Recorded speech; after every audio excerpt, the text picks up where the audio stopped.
Reprendre, excusez-moi, ça a coupé, bien sûr. Alors, c'est copte.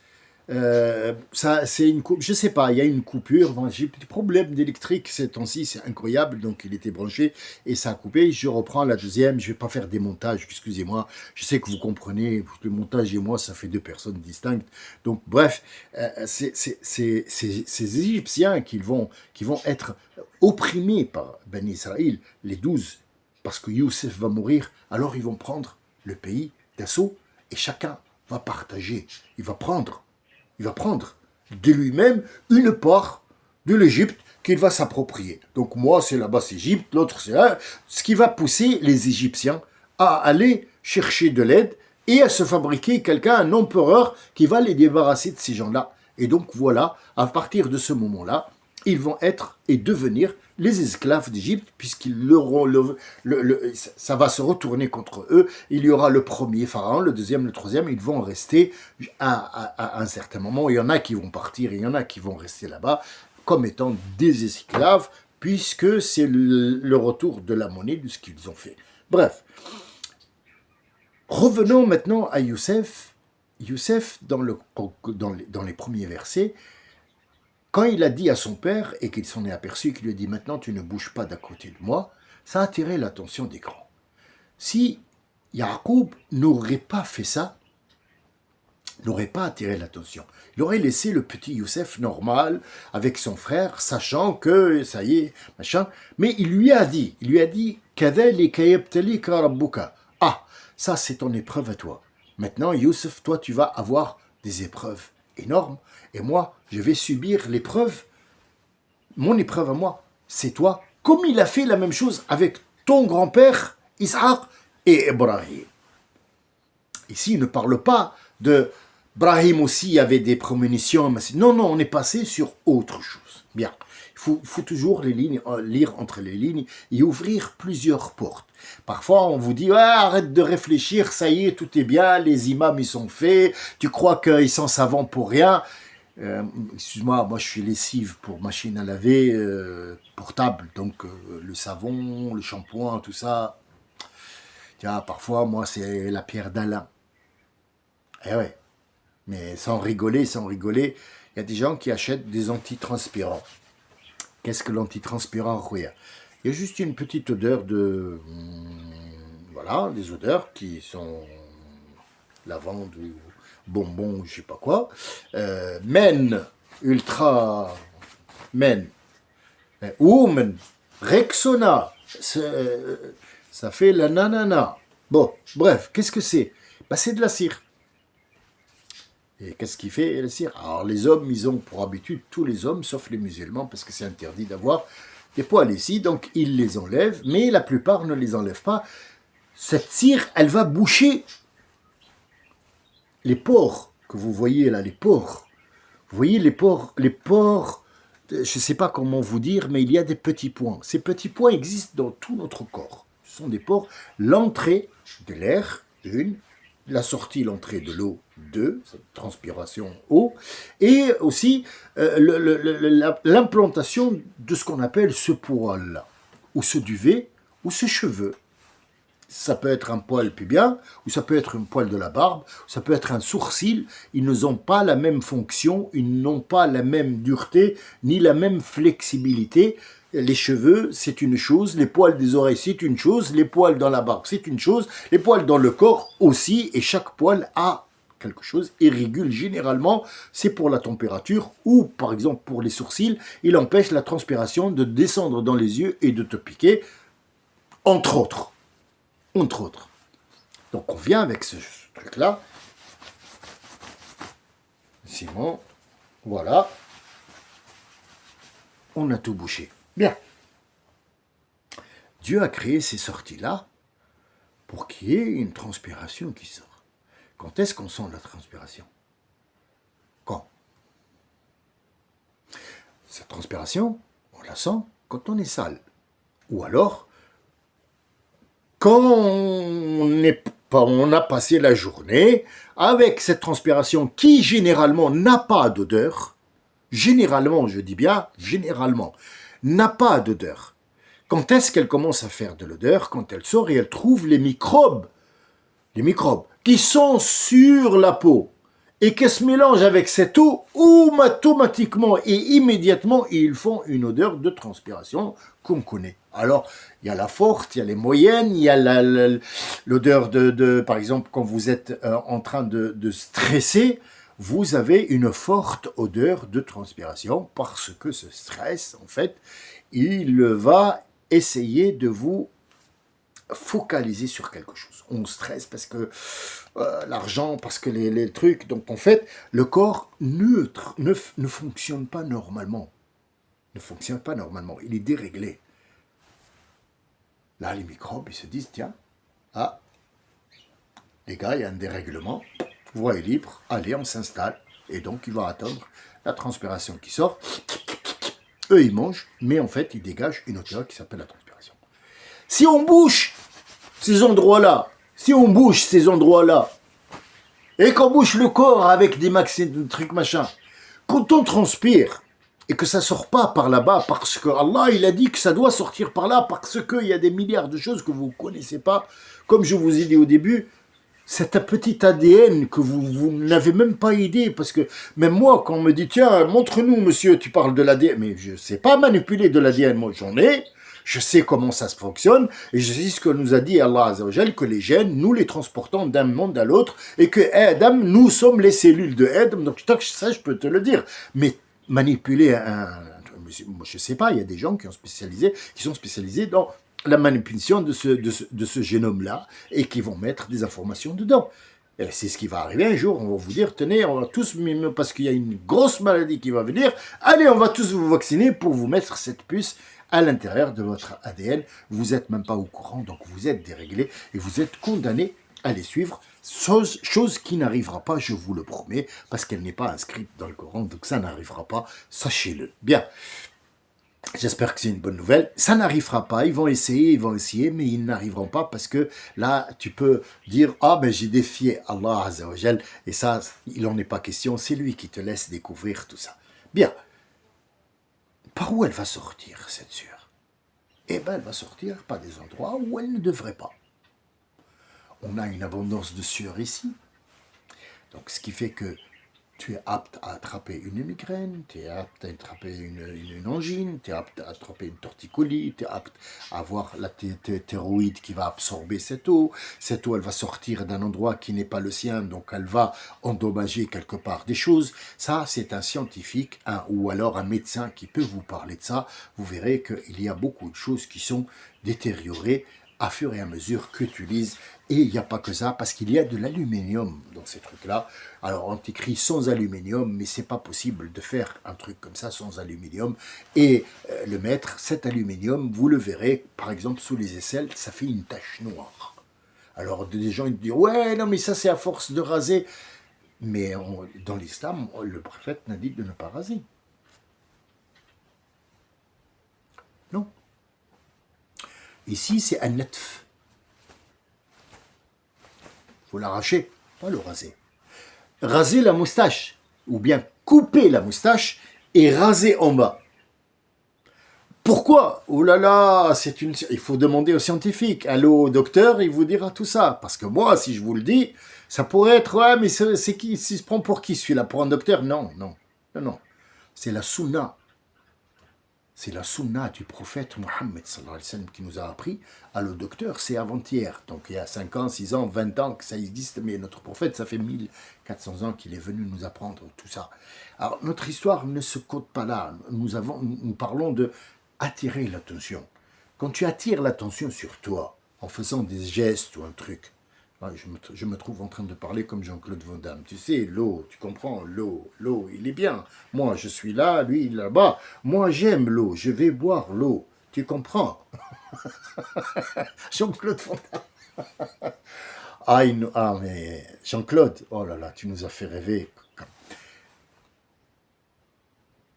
Youssef et Jacob, Israël, ont attiré l'attention sur eux.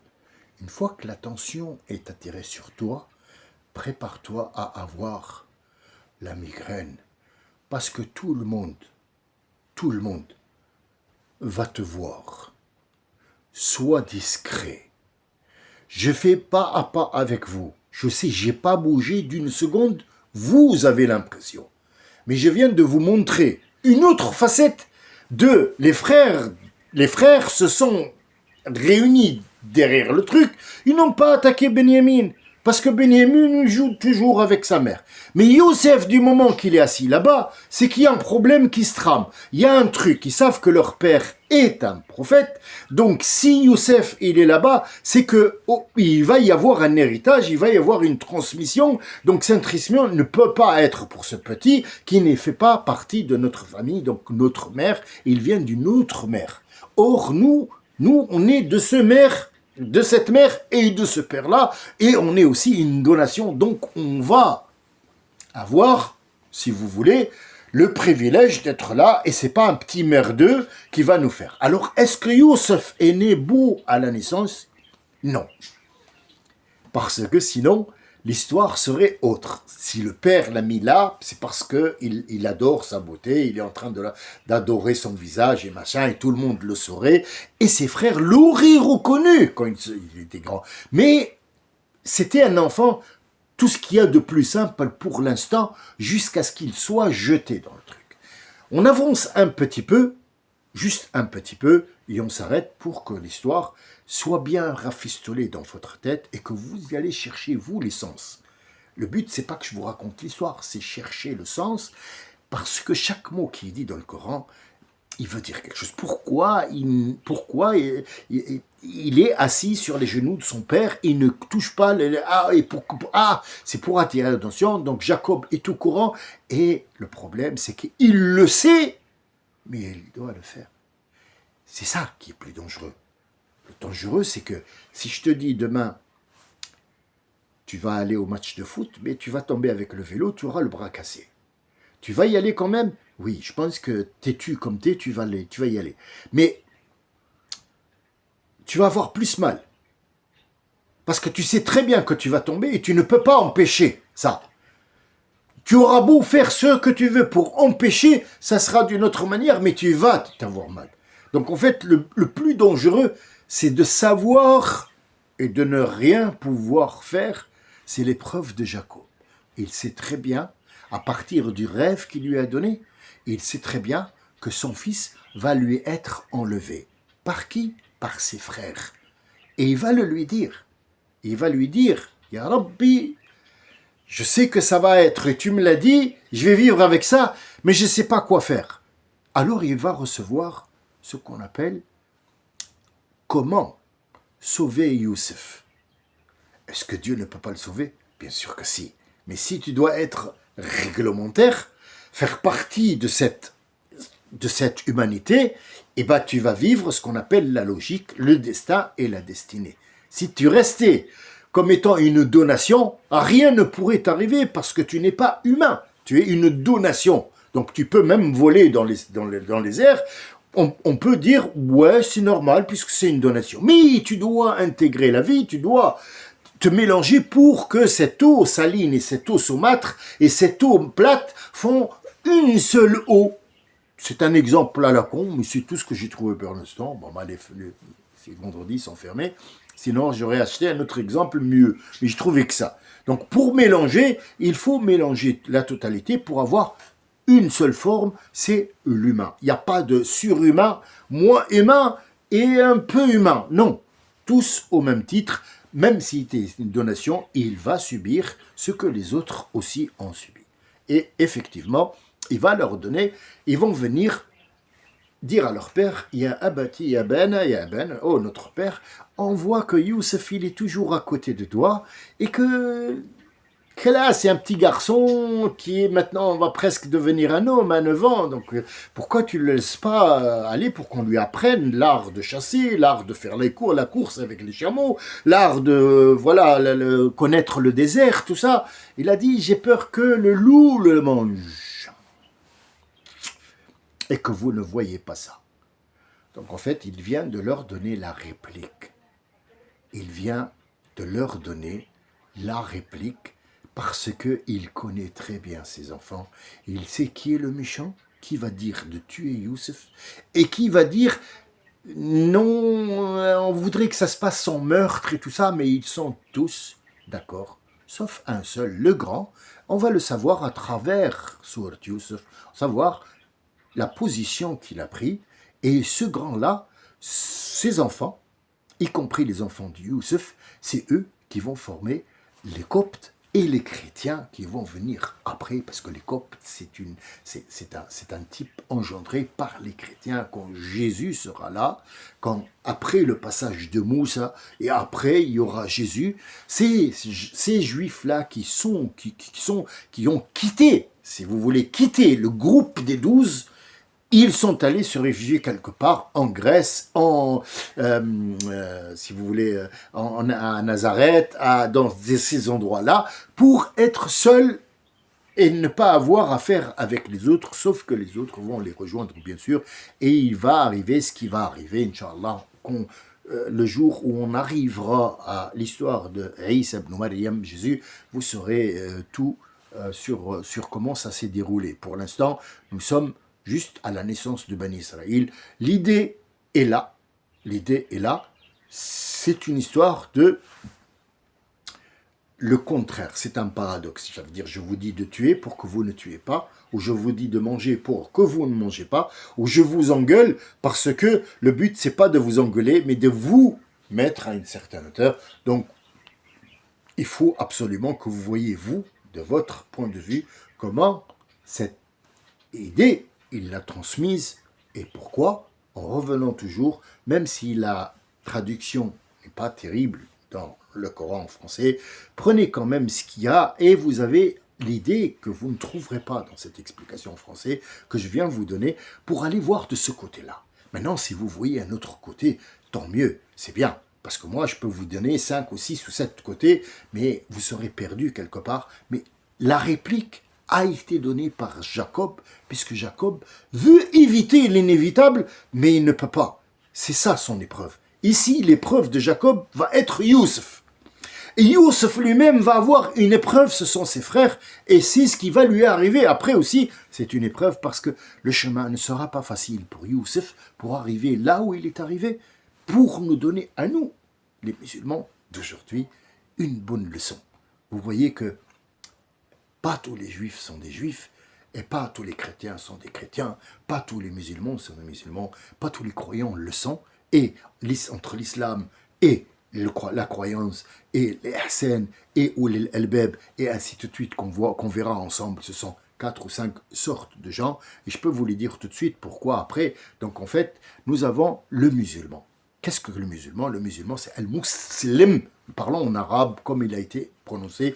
Al-muslim, c'est celui qui sort en capitulant. Il sort, il n'a pas d'armes, il n'a rien. Il dit, ah Rabbi, je suis là. Il lui dit, tu ne sais rien, mais tes parents vont faire de toi quelque chose. Donc il est sorti musulman. Tout bébé qui est né musulman. Muslim.